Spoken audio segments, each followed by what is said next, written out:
Hello, Flat Earth researchers, debaters and debunkers.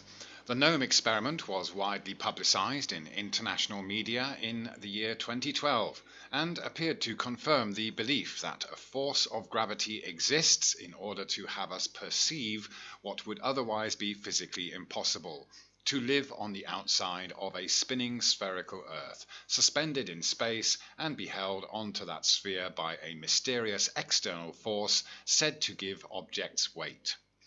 It is commonly believed and predicted that the weight of an object increases near the north and south poles and decreases near or on the equator on Earth, because on a spinning sphere the effects of centrifugal force are greater at the equator than at the axis of spin, which would theoretically reduce the effect of gravity. In this presentation, we'll study the results and conditions surrounding this worldwide gnome and weighing experiment and disprove the predictions and belief that differences in weight are due to the presumption that the Earth is a spinning globe. We will see how and why the gnome experiment was carried out, and we'll see that relative density of a medium causes a difference in the downward acceleration of a mass. The Gnome experiment was carried out by Kern, a manufacturer of precision scales based in Germany. And they created this gnome and sent it to the different locations that you can see on the world map here with a set of their scales to measure the difference in the gnome's weight in these different locations. And we can see here that the results appeared to confirm that when the gnome was weighed at the starting point in Germany, where it was 308.26 grams, it then became lighter when it was weighed on the equator in Africa, where it was measured to weigh 307.52 grams. And then when the gnome was weighed at Antarctica, it turned out to be 309.82 grams, a lot heavier than it was in Germany and at the equator. So this on the surface would appear to confirm that something weighed at the equator is lighter than something weighed at the poles, even though its mass did not change. But let's first have a look at what the experiment entailed, so we understand how it was performed, and then we'll look at why it was performed before moving on to examining more of the data that was collected.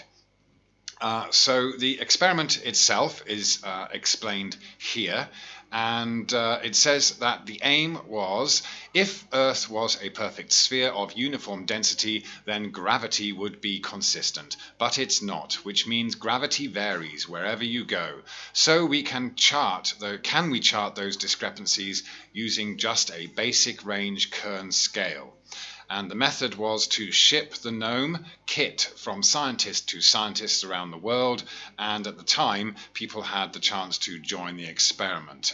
That's not an option anymore because this was done quite a few years ago.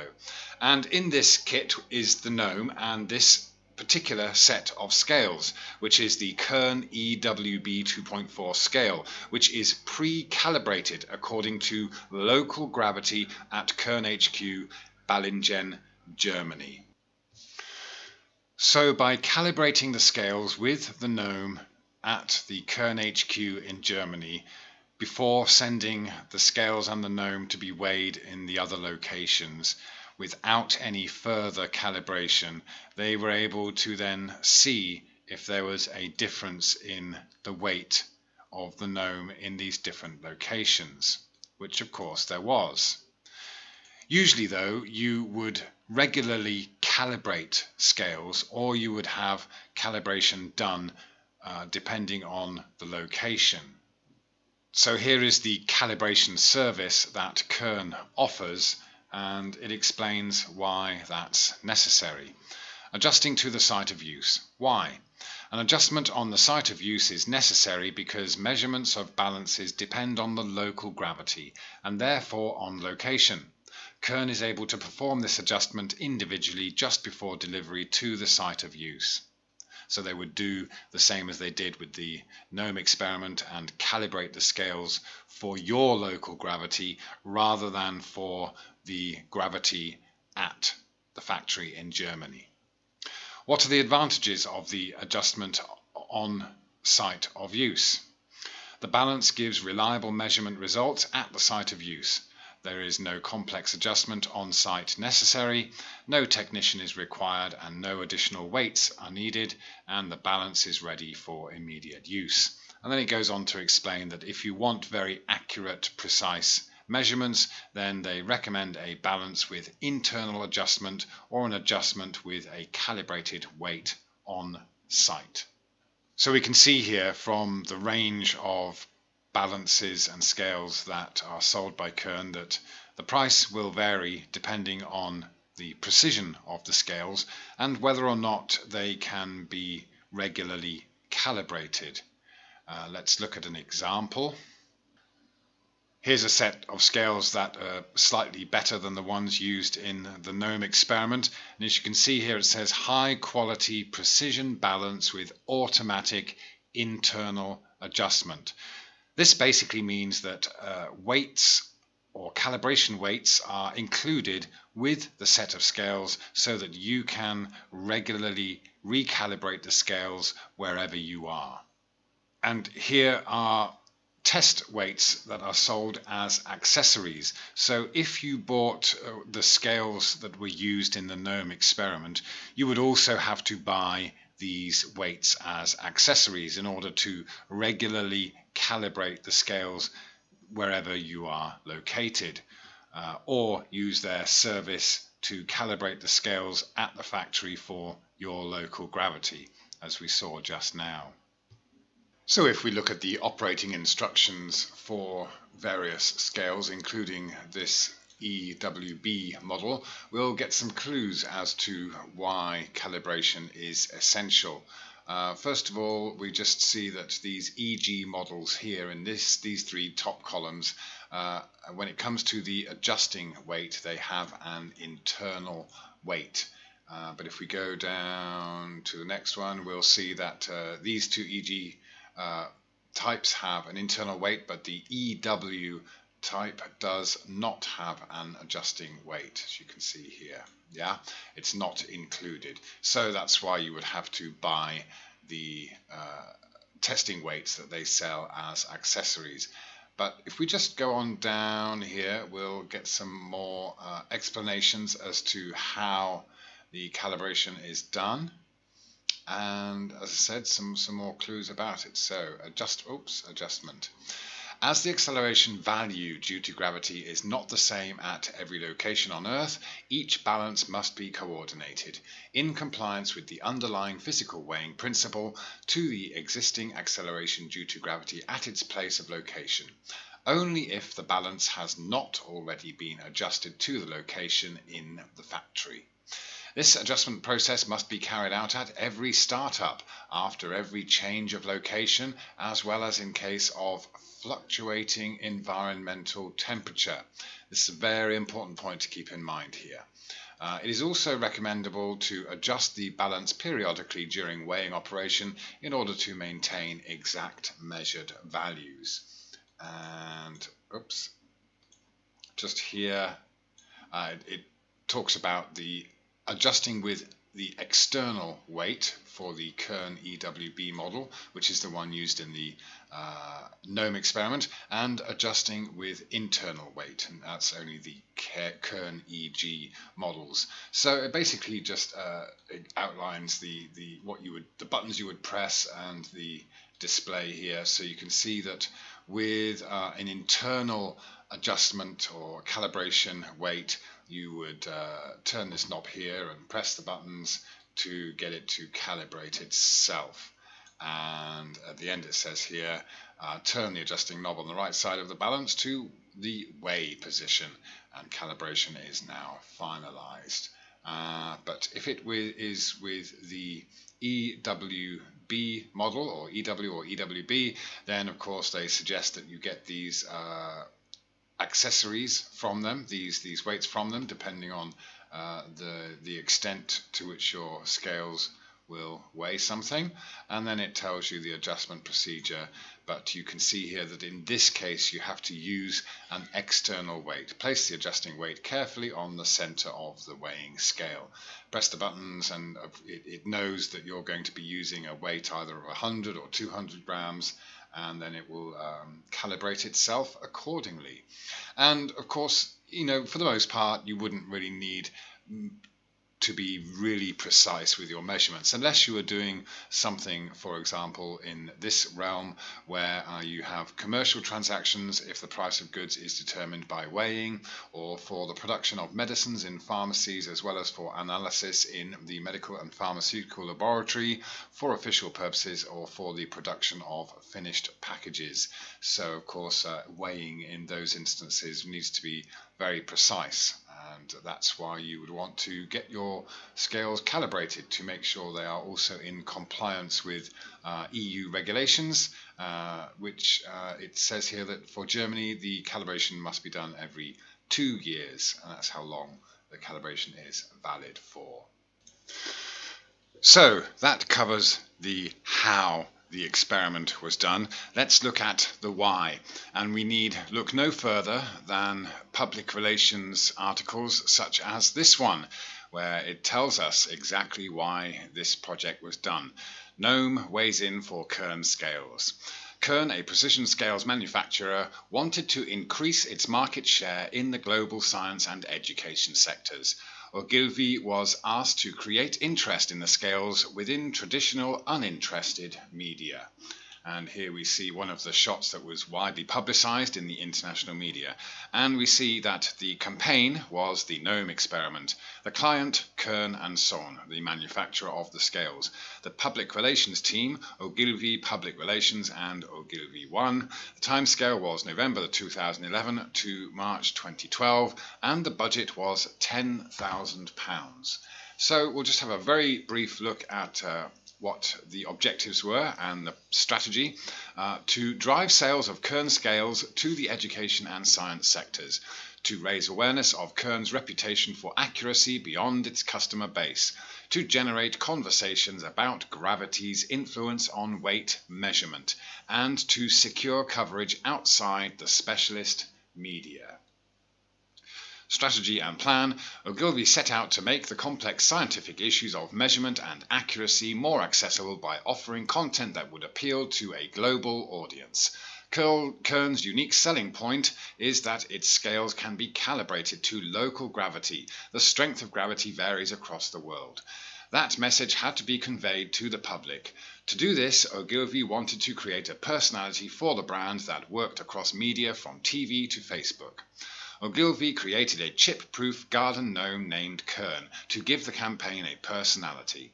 A kit containing the gnome and a set of Kern precision scales was circulated among invited scientists and Kern customers around the world, inviting them to weigh the gnome at their location. The campaign targeted people in relevant, iconic or scientific locations such as the Golden Gate Bridge and Newton's Tree to create media interest. They could share their findings at gnomeexperiment.com. A gnome diary was also developed on Tumblr to showcase the pictures participants had taken after they had weighed the gnome, along with their findings. Other content created on the blog included videos and facts about gravity designed to encourage discussion and sharing online.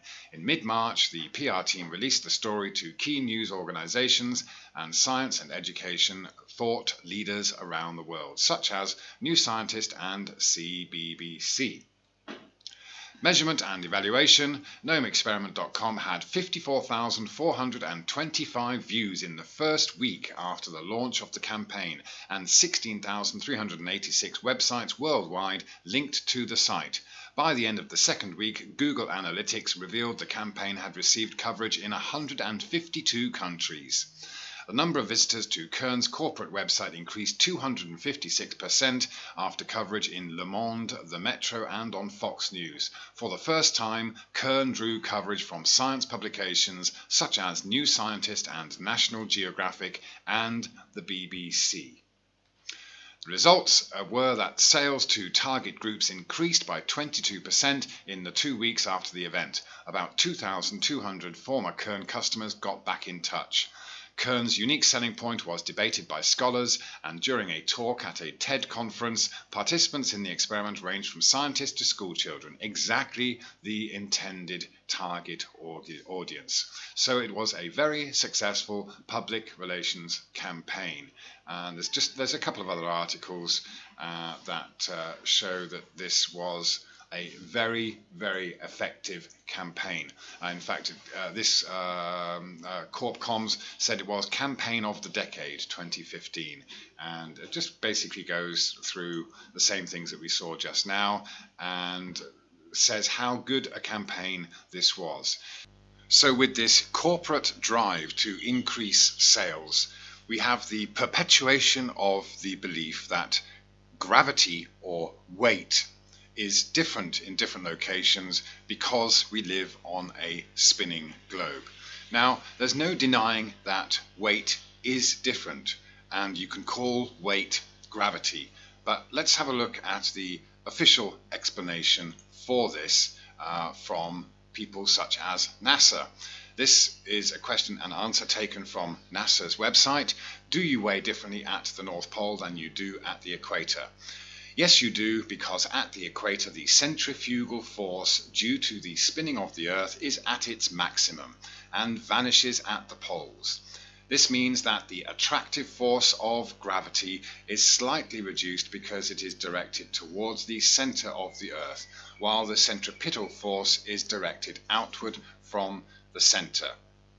Of course, we just look at an image like this and we can perceive that being on the poles where it's rotating would mean that we wouldn't be thrown out as much as if we were on the equator, if we are on a spinning globe. And some interesting facts or figures to consider. We are told that the circumference of the Earth at the equator is roughly 40,000 kilometers. Now, of course, circumference can refer to a sphere, but it also can refer to the edge of a circle. So this is already a matter of interpretation. And so the circumference of the equator can well be 40,000 kilometers, which is basically the circle that the sun follows. And we can easily interpret that as being on a level stationary Earth as well. We are told that one rotation of the globe Earth is 24 hours. This is just a necessity to add together the daylight and nighttime hours to arrive at 24, and of course this is a very useful number when you are dealing with geometry of circles and spheres. But the reality is that we very, very rarely get a day and a night that is entirely 12 hours each. So this is not necessarily a fact, it is just an interpretation. And we know that speed equals distance divided by time. Thus, at the equator, you would cover a greater distance in 24 hours than at the poles. So it equates to the rate of speed at the north and south poles being 0.00008 kilometers per hour, whereas the rate of speed at the equator is 1,667 kilometers per hour. Now, one important thing to consider here is this use of the word rate of speed, because basically we are talking about acceleration.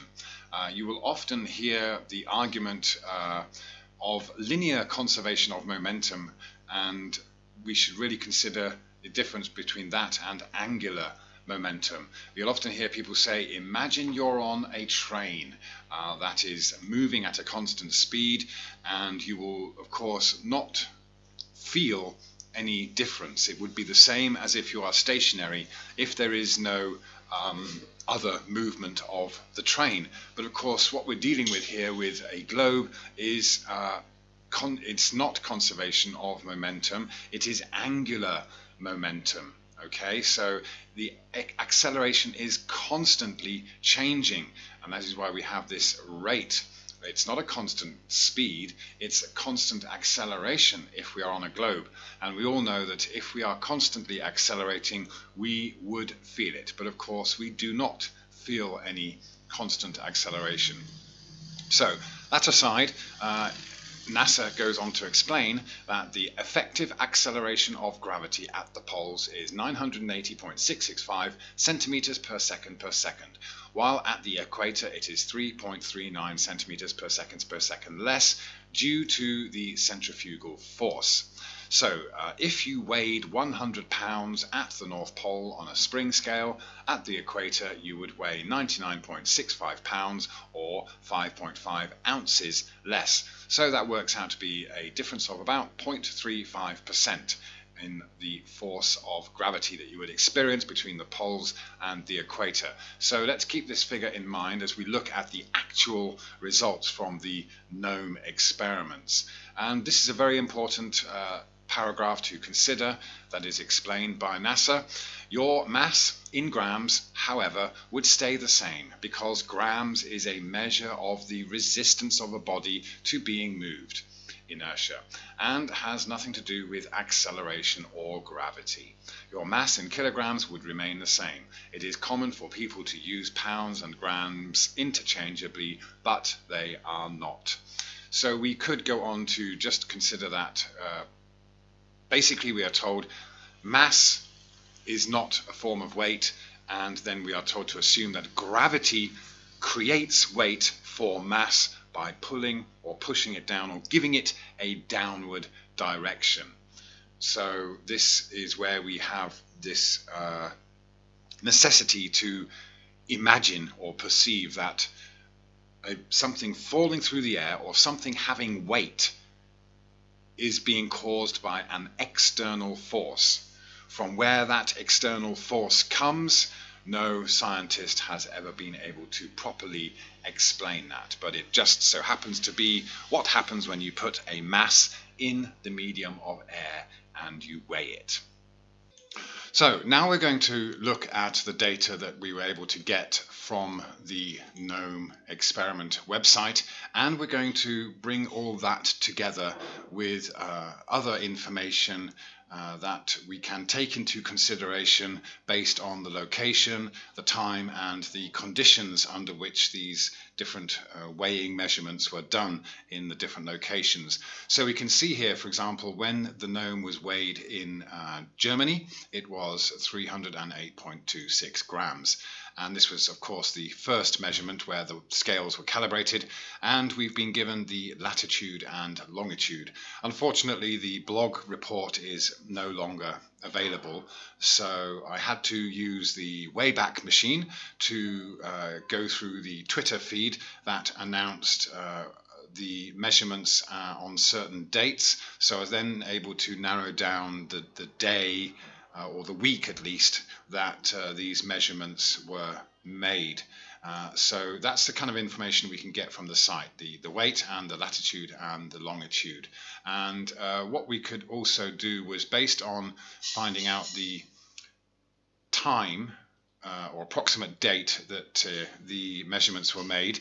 For example, the weighing of the gnome in Germany was done in July. So using timeanddate.com, what I did here was check the annual weather averages for the area at that time of year. I did this for each location, and we get this mean temperature, and we get the air pressure at that time. And what's also important is we get the humidity and dew point, because this is also related to the air density. If we know the air pressure and we know the dew point and the temperature and how much water vapor is in the air, we can get a pretty accurate representation of the density of the air in that location. So this data has been compiled into this spreadsheet here. So I'll very quickly go through this to just show you what's being shown. Of course, what we have here is the location starting at the South Pole. So this is not chronological order, but it is in order of latitude. So starting at the South Pole, going up to the equator, where we can see that it was the lightest, and then carrying on up north to Balingen, Germany. So even though this was the first measurement made, it is higher up in latitude from the equator than all these other ones above it, and London, and then Newton's Tree. So Newton's Tree in the UK was the furthest north that it went. I've included the North Pole, although that was not in the experiment. It's just to show that obviously if we're talking about the difference in weight from the poles, we should be able to compare them. But of course it was only the South Pole that the Gnome was sent to. The North Pole is basically water. So not a lot we can do about that there. And just to, okay, so we have the date, which I said was determined by looking at the old Twitter feed, and just going by the months there because of the information that was available per month in timeanddate.com. So although I was able to narrow it down to approximate week or a couple of days, we're just going to go with the month because that's the information we could get from timeanddate.com. Here, of course, in this column we have the actual weight, which was given to us by the Gnome Experiment website. Here we have the difference in grams, and what that is the difference between the original weight of the Gnome in Germany. And then so all these numbers here, whether it's plus or minus, are showing the difference in weight, lower or higher than the weight of the original weighing of the Gnome in Germany. And here these two columns are basically air pressure. The first one is in millibars and the second one is in kilopascals, based on the general air pressure for the area, and I narrowed it down a bit more to the date, but this is the column that we should really focus on, because here the air pressure is based on the actual temperature or the mean temperature during the time that the weighing was done, as well as the altitude that the experiment was conducted at, or where the elevation at which the weighing was actually done. And of course we know that the higher up you get, the less the air pressure is. Just a note of reference, that standard air pressure is 101.325 kilopascals. This is based on being at sea level and with dry air, that's zero humidity or no air vapor. And I can't remember right now if it's 0 degrees or if it's 15 degrees, but basically standard air pressure is this in kilopascals, and so we'll never actually get anything like this figure, because the air pressure will always be influenced by the altitude and the temperature as well as the water vapor content. And then we have the air density, which, as I mentioned, can be calculated from the air pressure and the temperature and the altitude. So that's the kind of air pressure we should have been experiencing in those locations at those times. And then we have the approximate temperature at the time, down in this column, as I said, from the what was given on timeanddate.com, based on the date from the Twitter feed. Then we have the latitude and longitude, which were very accurately given. And from this latitude and longitude, I was able to take those figures and plug them into an elevation world calculator on a world map, and basically get these very precise measurements of the elevation as well. So let's just briefly go through these, and we'll see a pattern start to develop based on all these factors that really do not have anything to do with any alleged spin of a globe Earth. So of course at the South Pole, Antarctica, we have the highest weight of 309.82. So that's quite a difference of 1.56 grams difference from the original weight of the Gnome in Germany. And if we go over here to the air pressure, we can see that the air pressure at that time, based on a temperature of minus 38, was just 64.9. So very much below standard air pressure there, and this also gives us a very low air density as well. So we have a very low temperature, low air density, low air pressure, very high weight. And what's also interesting though is that the South Pole is on what's basically a mountain, because it's 2,744 meters high, almost 3 kilometers high at the South Pole. But I think the most significant thing here is the massive drop in temperature that is unlike anywhere else that the Gnome was measured.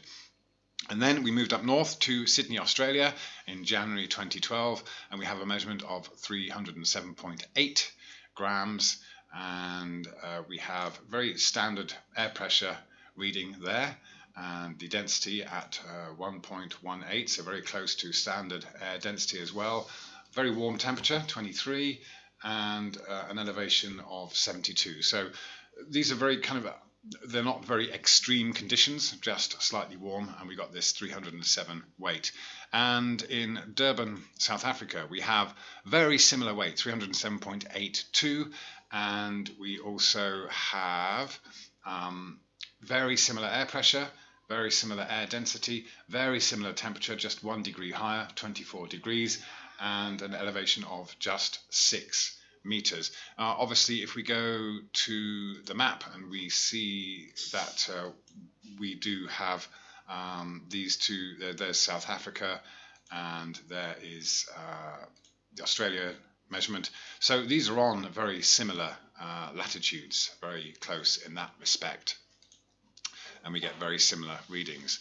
Then on to Peru, February 2012, and we have a reading of 308.38 and an air pressure that is just below the 100 mark, and the density again is very similar to what it was in, oops, I've missed out New Caledonia, sorry, just up from Australia, 307.63, slightly less than in South Africa and Australia, a little bit higher up north, and a temperature that's very similar as well, 26. So here we have 23, 24, 26 degrees and 24 degrees here again for Peru, and we can see that with these four measurements here, we don't have much of a difference in elevation, the highest among these being the one in Peru. Then we get to Kenya, the equator. So this is where it was one of the lightest measurements. We'll see that there is another one that is exactly the same as at the equator, 307.52. Air pressure quite low at 81, and this would be due to a couple of factors, because we have a fairly high temperature, nothing extreme, 21, but we also have a very high elevation, 1,954 meters, so almost 2 kilometers above sea level. And we know that the higher up we get from sea level, the less pressure we'll get. In fact, going up just 500 meters will give us a significant difference in air pressure. So by the time you're getting up to 2 kilometers high, you are going to have a very big difference in the air pressure, and we can see that here with the air pressure and the density readings being well below standard air pressure and standard air density. So although it is on the equator, we have fairly warm conditions and a high elevation, so we have low pressure along with this low weight. Mumbai, India. And this was in January, and the weight was 307.56, very, very close to the Kenya measurement. Let's just have a look at the map to see the difference. There is the one in Mumbai. Okay, so it is significantly higher up north than the measurement at the equator. Okay, so it should in fact be slightly heavier by the time we're getting up this northern latitude, but nothing significant to show there, just a fraction heavier. And we can see here that here we had warmer than in Kenya at 24 degrees, and average elevation of 45 meters. So a fairly average reading, really. or fairly average conditions. Mexico City, January 2012, the reading here was 307.62, so very similar to the New Caledonia reading in terms of weight.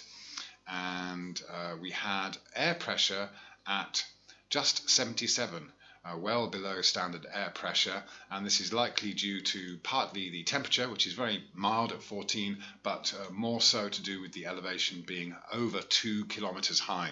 So basically this is on top of a mountain once more, 2,243 meters, giving us a lot less air pressure and a fairly low weight.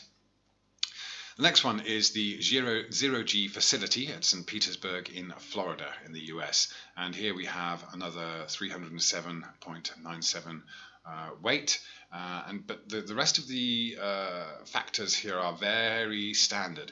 We have very close to standard air pressure, 101, and the temperature quite mild, 21, and the elevation at 1 meter, so very close to being very standard conditions surrounding this particular measurement of 307.97.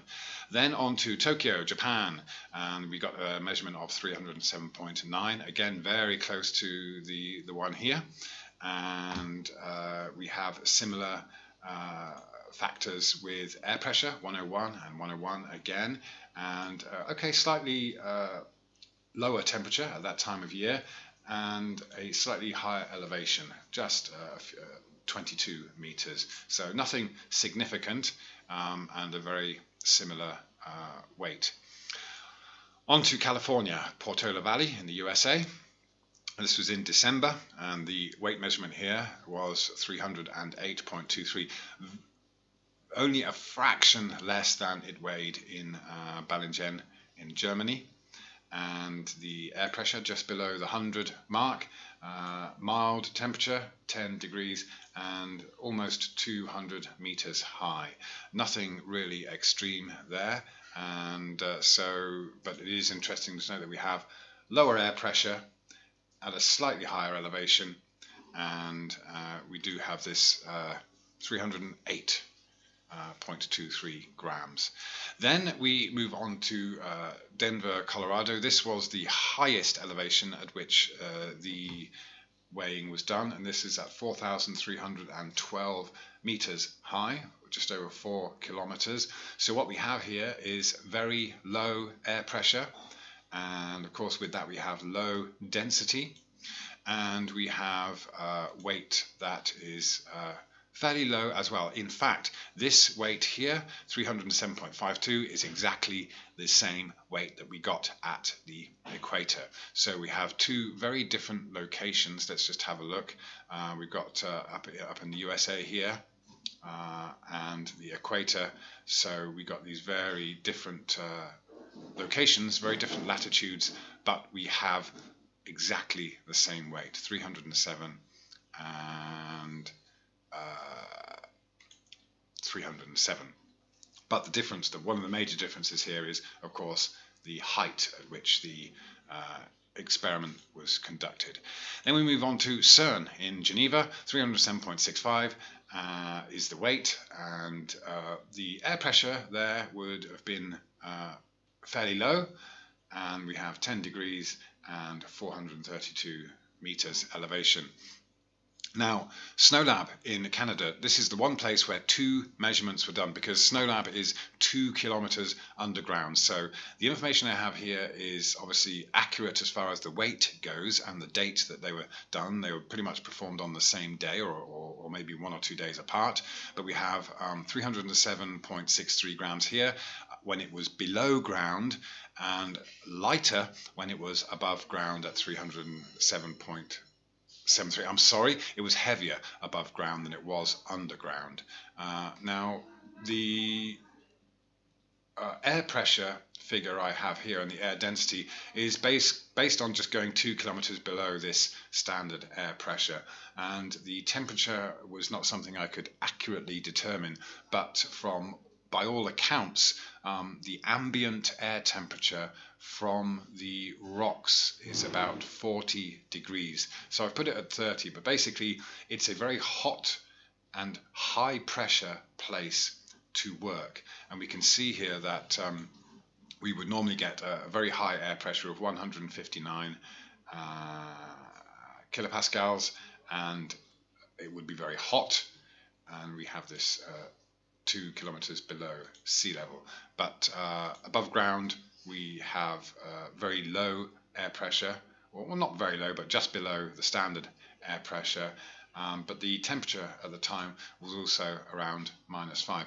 Now, I do not know for sure whether this was weighed indoors or outdoors, but those were the general conditions surrounding this weighing here. As you can see, the latitude and the longitude are exactly the same.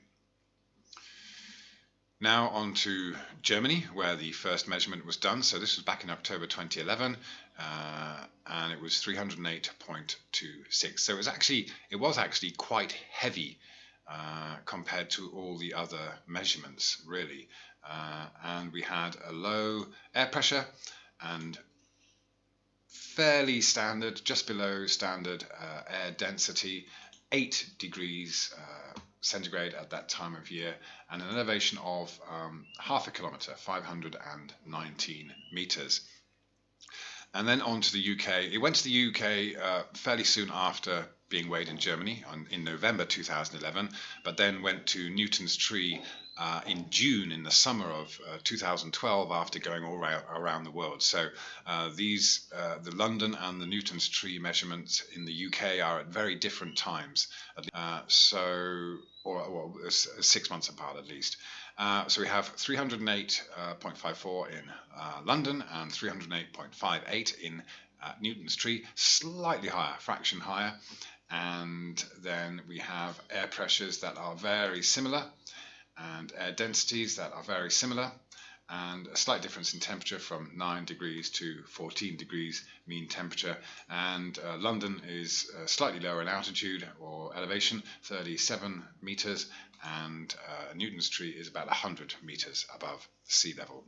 As I said, North Pole wasn't included in the experiment, no data there, but we could kind of guess that the air pressure would be 101, very close to the standard air pressure, and the temperature is 0 there, so the elevation would be 1 or 0 there. But a shame this was not included in the experiment. So what we can look at now is the predictions that would be made that we looked at earlier from the NASA information. So we have the assumed globe rotation speeds, the South Pole being 0.00008 kilometers per hour, and at the equator a rate of speed being 1,674 kilometers an hour. So what I've done here is I've calculated what the difference in the Gnome weight should be according to NASA calculations based on these different speeds. And so what I did was took the actual weight of the Gnome weighed at the South Pole,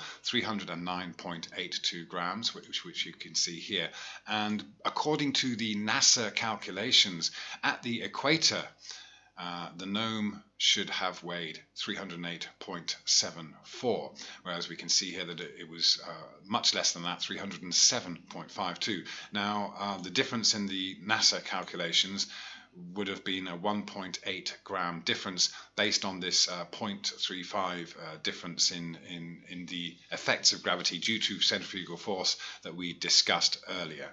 So if we just have a look though at the actual measurements that were made, we have a total difference in the minimum and maximum weight of the Gnome of 2.3 grams. That's a 0.75% difference. So that puts NASA's calculations out by 53.33%. And we have a difference in the minimum and maximum air pressure of the locations at which the experiment was conducted of 41.85 kilopascals. So quite a large difference in the air pressures that were experienced in those different places. And we have a difference in the minimum and maximum temperatures totaling 68 degrees centigrade between the hottest and the coldest temperature, and a difference in the minimum and maximum elevations of 6,312 meters. So that's going from 2 kilometers underground in Snow Lab up to the 4+ kilometers above ground at the where was it? Denver, Colorado. Yeah.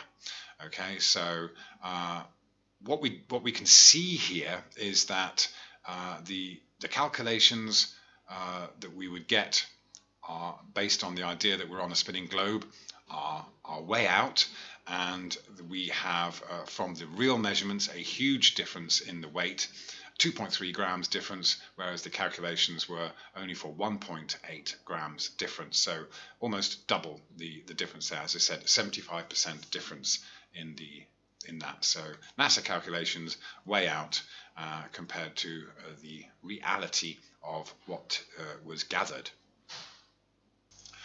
So at this point, it's important to talk about the qualities of air pressure and air density, or basically weight, the weight of air. When we talk about density, we are talking about weight. When we talk about mass, we are not talking about weight per se, but density is used to talk about weight. And we can see from this image here that we have a column of air contained, and at the bottom of the mountain there is more air pressure because we have everything more densely compact, whereas up here we have less air pressure because it is less compact. This is just a fundamental aspect, but really air pressure and density depends on 3 different attributes, and one of them is altitude, the other is temperature, and the other is water content or humidity. These 3 factors will contribute to the overall air pressure in any given location: altitude, temperature, and water content. So standard air pressure is considered as being 1.225 kilograms per cubic meter, and this is the air pressure at sea level, the altitude of sea level, and at a temperature of 15 degrees centigrade. But what's also important is that this number here, 1.225 kilograms per cubic meter, is the air pressure of dry air, which is actually a very rare occurrence.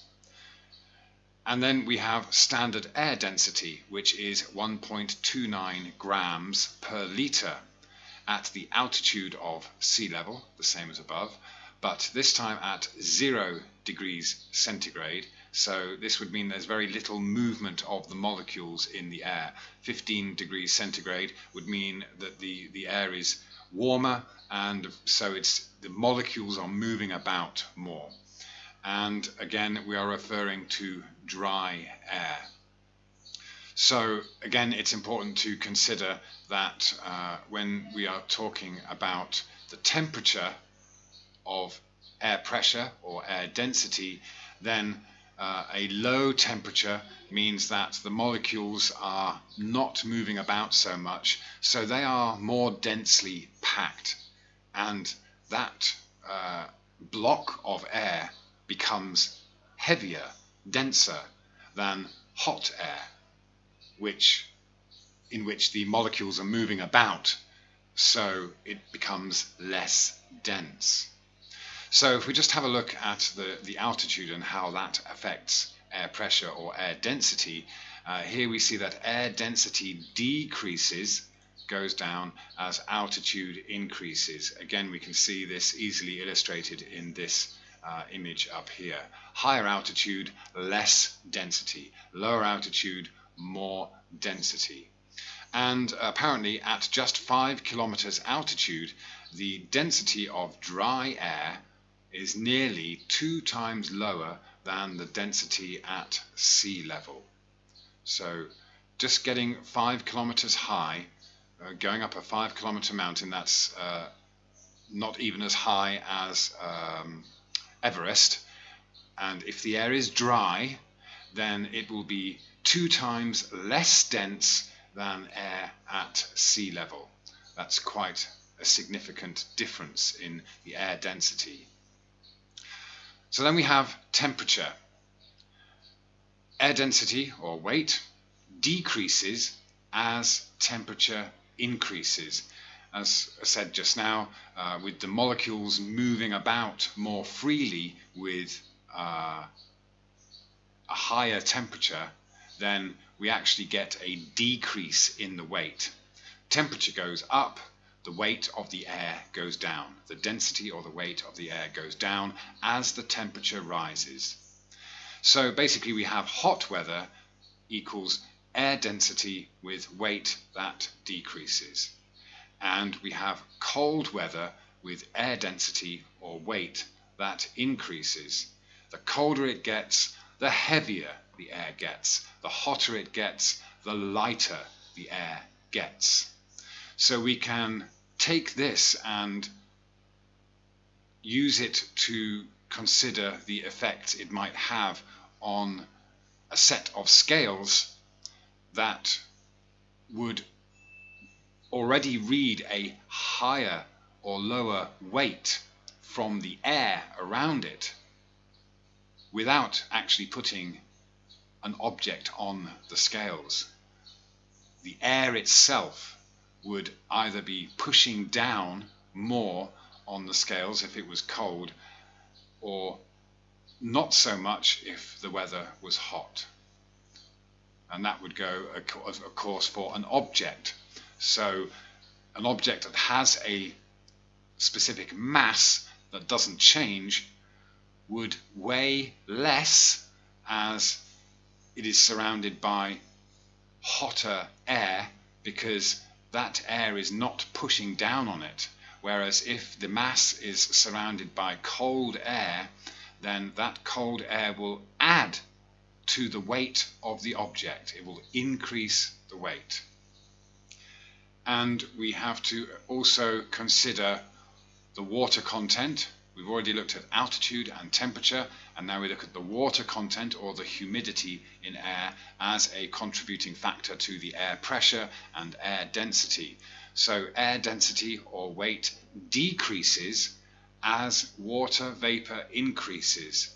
Now this would maybe at first go against what we might consider as being logical, because you would think that adding water vapor to air would increase the weight, but no, it's the other way around.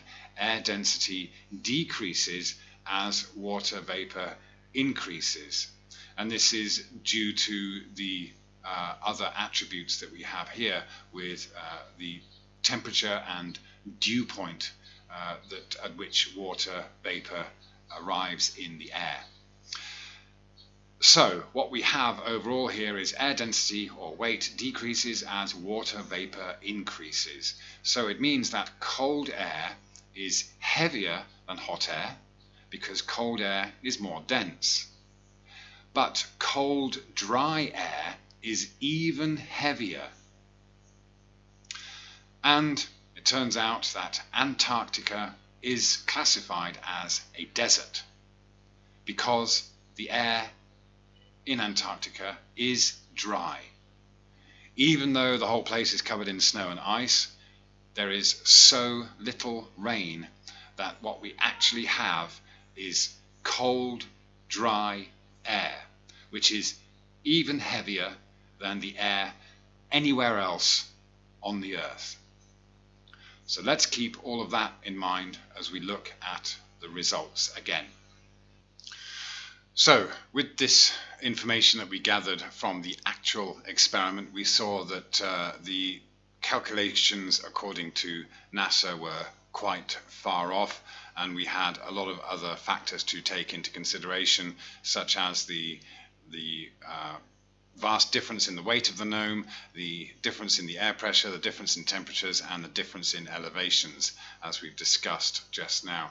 So what I've done here is taken the weight of the gnome in the different locations that were measured by the experiment, and taken the temperature per location here, and the elevation numbers that we got from the research. And we can see a few striking contrasts or connections that we can make here.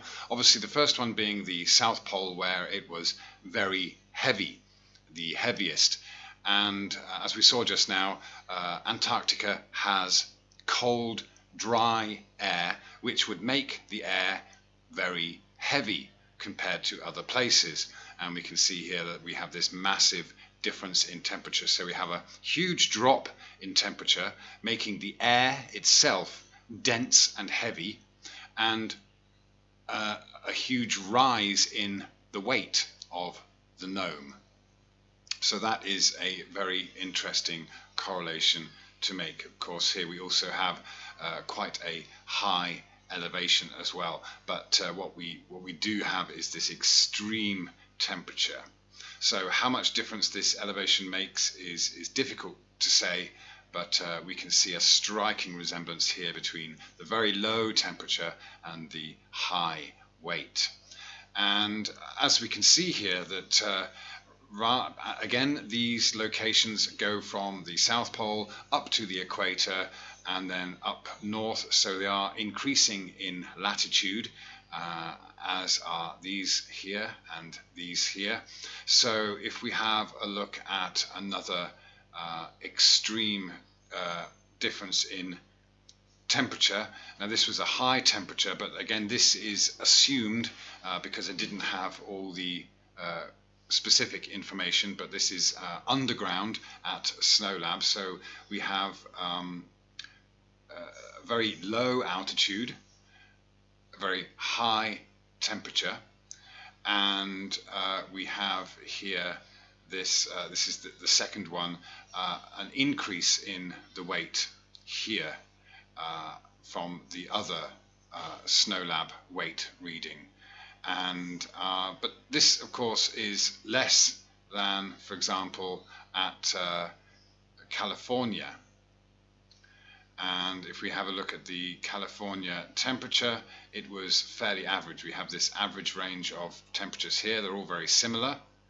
So from between Tokyo, California, Mount Evans, which of course was very, very high, the highest altitude, and CERN, we have the very similar temperatures, some differences in the altitude or elevation, and some differences in the weight. And over here we have this, what we would want to predict from the calculations is an increase in weight as we get further up north. And of course, again, it's worth pointing out that we do not have any results for the North Pole, which is a real shame here to not be able to make those comparisons. Maybe worth looking at Kenya again. We have again a low weight, but this was there was another weight exactly the same as Kenya on the equator that wasn't on the equator, and we have in Kenya this fairly high temperature and a fairly high elevation. So we have this high elevation which would decrease the pressure and decrease the air density, so that the air would have less weight because of its altitude. It would also have less weight because the temperature is higher, so the air would be less dense and therefore less weight, and the result we got was less weight on the scales as well. So can we really say that this result is down to any centrifugal or centripetal force on a spherical Earth, or merely down to the combination of the temperature and the elevation at which the measurement was done? They certainly are contributing factors. So here's another way we can compare the calculations and the results we would expect to get from the NASA predictions on the left hand side here, and on the right hand side here we have the actual results from the Gnome experiment put into a graph. This here is the known weight difference according to NASA calculations that we would expect, that we saw on the other page just now. So we should have a difference between the South Pole and the equator with a maximum weight at the South Pole of 309.82, which is just based on the weight that we got for the gnome, and that should then equate to a minimum weight at the equator of just 308.74. But you can see over here that the actual weight was 307.52. So again, we only saw in the calculations a 1.08 gram difference between the South Pole and the equator, and that would be a difference of just 0.35%, whereas we saw a much greater difference between the South Pole and the equator in the actual Gnome experiment. What I did here on the left hand side was I basically, you could, given the idea that we're on a sphere, then you've got 0 latitude at the equator, and we could go either way, down south or up to the North Pole. So I basically took that weight there, the heaviest weight that was measured at the South Pole, and then brought it down based on this calculated weight and divided those up into equal spaced latitudes. So we could be going from the equator down south, or we could be going from the equator up north at these latitudes, which would be plus or minus, and we should see this uniform change in the weight based on, a spherical Earth calculations from NASA. And this is the graph that we get from this table of results. Okay, so these are imagined, these are modeled, as it were, based on the calculations and assumptions made that we are assuming an Earth is a globe and the weight is affected by centripetal force of spin, or basically that centripetal or centrifugal force is affecting the effects of gravity. So this is basically the kind of results we would expect to see. So we have the weight here going from 308.75 up to 309.75 on the vertical axis, and as we go up or down in latitude from the equator 0, then we would see this increase, this steady increase. But of course, if we take the actual results from the Gnome experiment, we got the actual latitude and the actual weight. So we have this weight at the equator of being 307.52, and then going up to Germany and then up to London and Newton's tree here, basically going up north from the equator, not down south in this respect. And this is basically the difference that we saw when it's charted out on a graph here from the equator as it went up north. So we saw this increase in weight and then a decrease and then a gradual increase again. So there is nothing steady at all about this increase in weight that we should be able to see given a weight, or the gnome being weighed at the equator, and then we should see it getting heavier and heavier gradually as we get further up north away from the equator. But we see this gradual incline, then it's just all over the place basically. So of course this is due to those factors that we just discussed: the air pressure, the air density, the air temperature, and the humidity. They all and the altitude, of course, the elevation of where the experiment was done. They are the contributing factors to the weight, rather than any idea that it should be determined by us being on a spinning ball. We can basically see that these calculations do not fit with the actual reality. So to summarize all of this information, I've put it into a logarithmic graph.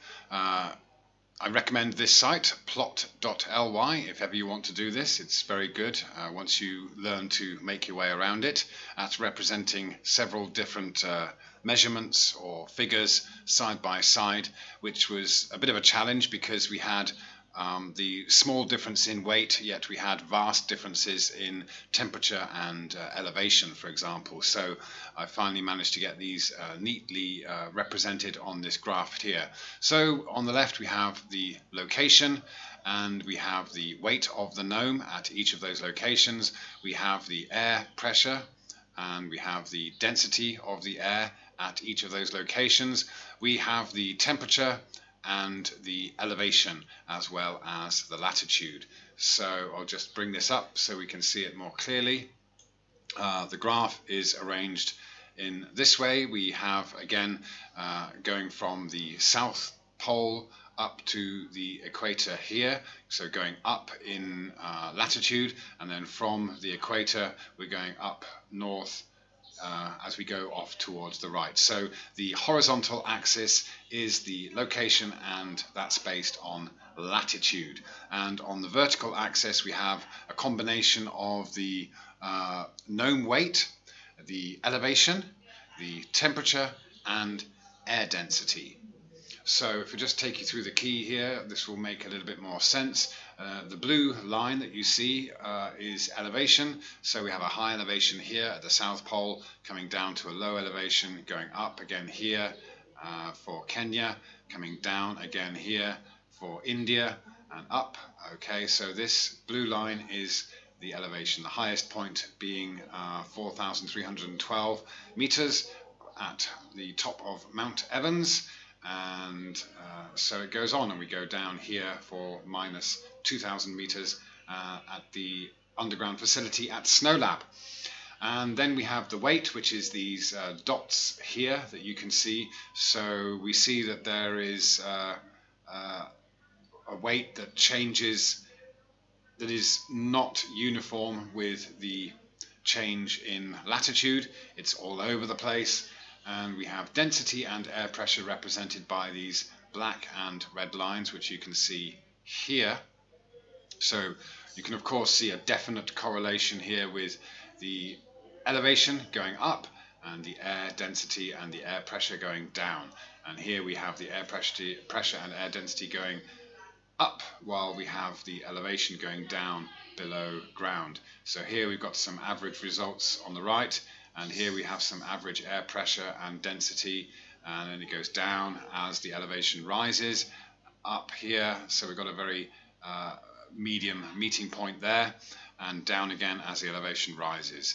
And here is a little bit of an anomaly, because as we mentioned, the South Pole is very cold, and that's represented by this bar graph that goes down. So the other bars are high temperature or medium temperature, represented by the red bars, high temperature by the yellow bars. So if we just have a look at this bit by bit, we have a very high weight at the South Pole, but this can definitely be attributed to the heavy weight of the cold, dense, dry air. So the density and air pressure might not be totally accurate for this particular situation because of the dryness of the air. And then we go here to South Africa. We have a very high temperature and a low elevation, but a fairly low weight, and the weight goes down even more as we go to New Caledonia.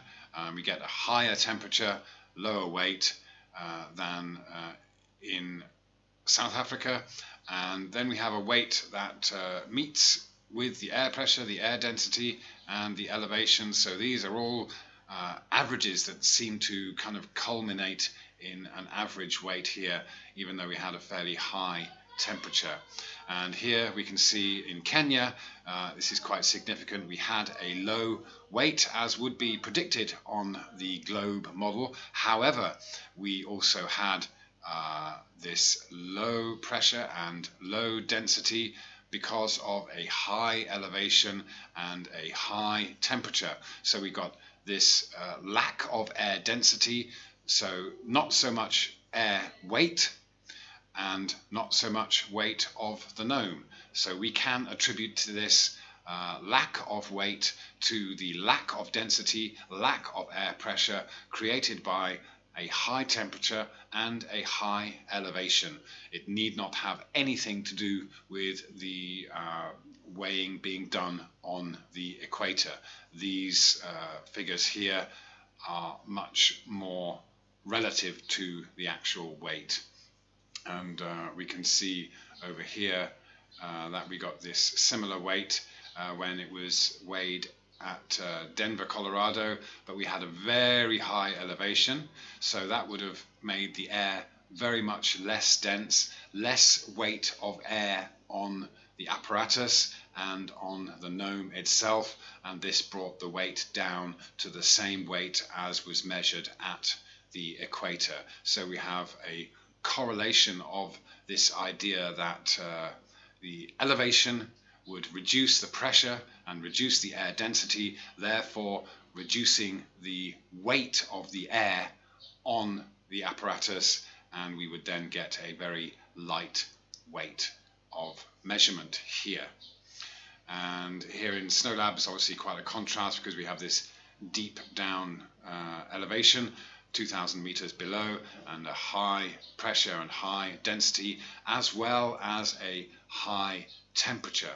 So the combination of the temperature and these other factors would have made a difference. And again, this wasn't necessarily a truly accurate representation because of the lack of statistics available.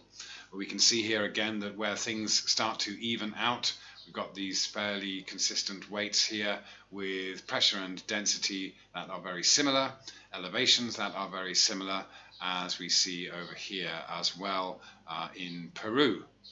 So I think we can see from this that there is absolutely no correlation to the latitude and the weight changing due to latitude, but a definite correlation to the weight being more or less depending on the combination of air pressure, air density due to altitude, and temperature.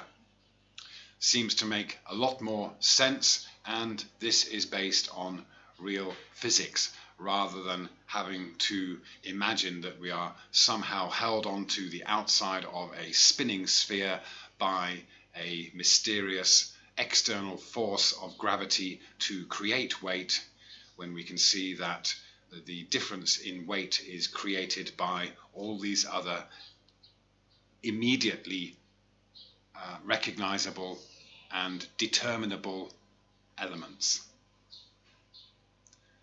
Thank you very much. Click subscribe and the bell icon if you'd like to receive notifications of new videos from Phuket Word.